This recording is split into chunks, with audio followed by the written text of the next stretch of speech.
big government socialists have spent a record $3.4 trillion with just over 100 days in office. He's promising massive tax hikes to pay for his government-centered agenda. Meanwhile, inflation is soaring. Joining me now to discuss is editor-in-chief at CNS News, Terry Jeffrey, along with editor-in-chief of TrishIntel.com and the host of the Trish Regan Intel Show, Trish Regan. Trish, will begin with you. Biden says he won't tax anyone making over $400,000 a year, but there's a hidden increase in all of this that affects everybody. It's called inflation. Sure. I mean, and we're seeing plenty of it, Chris. I mean, you just look over the data for the last couple of months and you see plenty of inflation. For goodness sakes, Warren Buffett, right, is even warning about it now. That's what he told us over the weekend, saying, wow, it's amazing. You know, prices, they just keep going up, up, up. And people are willing to pay them. So listen, when you're saving your money, Chris, and you're watching every dollar and you're like, let me save a little here, let me save a little there. The problem is, when the dollar goes lower, as we have seen, when the dollar moves lower, then you don't have the same kind of purchasing power. So all those dollars that you're saving up in your bank account or under the mattress, suddenly they're less relevant. I mean, we've joked about this before, but you know, Starbucks is already, what, $5 a cup of coffee? I mean, what happens when it's 35? And on this trajectory, that's where we're heading. Yeah, well, that's when it gets real, girlfriend. Between me and the coffee, that's when it gets real. Jeffrey, as inflation rises, investors like legendary investor Sam Zell, he's buying gold. First time he has done this, saying that Biden's fiscal policies are so reckless that it's the only hedge he can find against Biden. Is he right?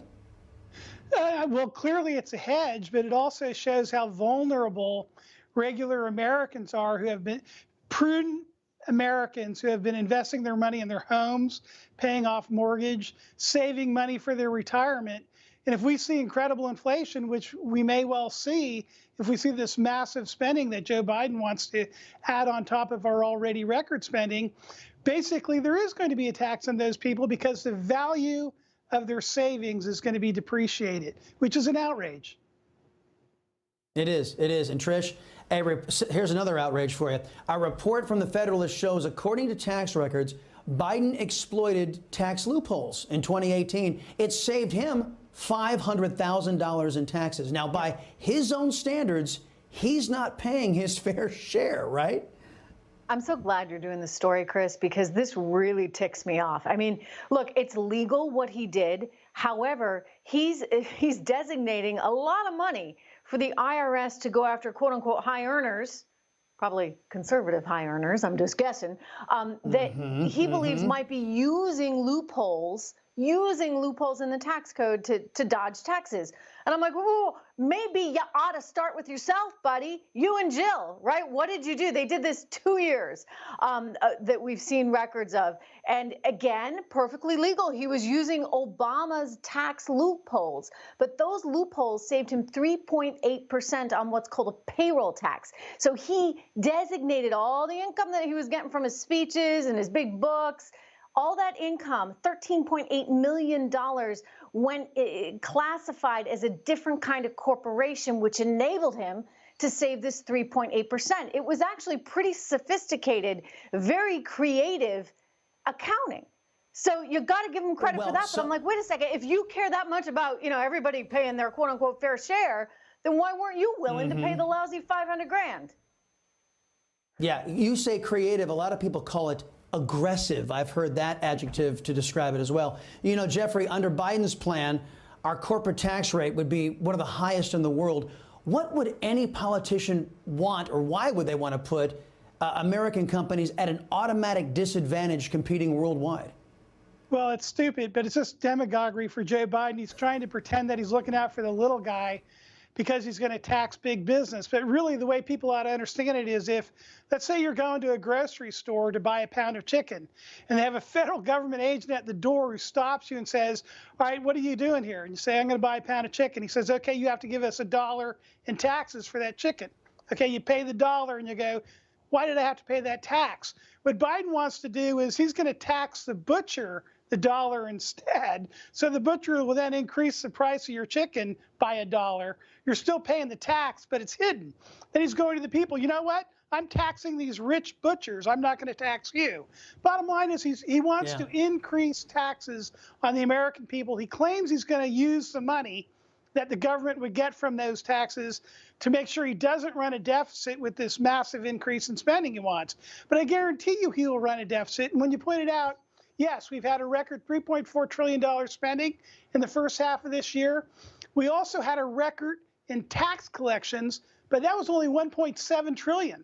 So record tax collections only equal half of what the government spent, meaning they had to go out and borrow another $1.7 trillion, which essentially is a tax on our kids and grandkids. That's what Biden intends to do. Keep on increasing the debt.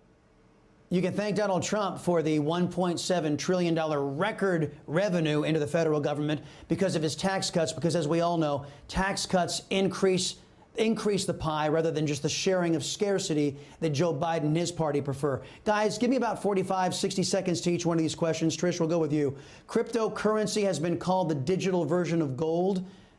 Is it? Oh, I love it. I don't know if it's entirely like gold, but it's an interesting comparison.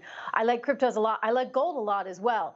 But when I look at cryptos, Chris, what I see is the ability for people to kind of distance themselves away from big government, right? This gets big government out of the equation really and truly entirely, right? Because this is a peer-to-peer network. So in a new kind of environment where increasingly you see, say, the Biden administration going after people that they don't like, yeah, who's to say they couldn't say, well, we're going to shut down your Citibank account, or we're going to shut down your, Morgan Stanley account. It's a little harder to shut down a Bitcoin account. So I like this for a lot of reasons. I think that, look, it's very highly valued, but I've talked to people that make very good cases for an even higher valuation. It serves in some ways as a little bit of a hedge against disaster. And we're talking disaster, economic disaster, possibly other disasters by any G7 country. So I really, really like cryptos. I specifically like Bitcoin. I've been following it since 2012. I wish I had bought it. Yes, yes, you were in front on this, and let the record show. Terry, last thing, Biden could bring a rate on inherited wealth, which is wealth that's already been taxed once, and then he wants, as people pass on their wealth to their children, he wants to tax it again at 61%. That doesn't sound good to me. You? It's an outrage. And you know what the irony is there? The inheritance tax is a boon big business because Coca-Cola doesn't pay the inheritance tax. Bank of America doesn't pay it. General Motors doesn't pay it. Family-owned businesses pay the inheritance tax. So if you have a family-owned business, the patriarch or matriarch of the business dies, the government comes along and says, that business you own is worth $5 million, and Biden's going to say you have to give 61% of it to us. Well, how does a family get 61% to pay to the federal government? The only way they can do it usually is sell the business to some big public corporation and then hand over the money to the government guys like Joe Biden. The inheritance tax is a tax on families. You're absolutely right. Trish, Terry, guys, appreciate the expertise. Fascinating panel. We'll do it again.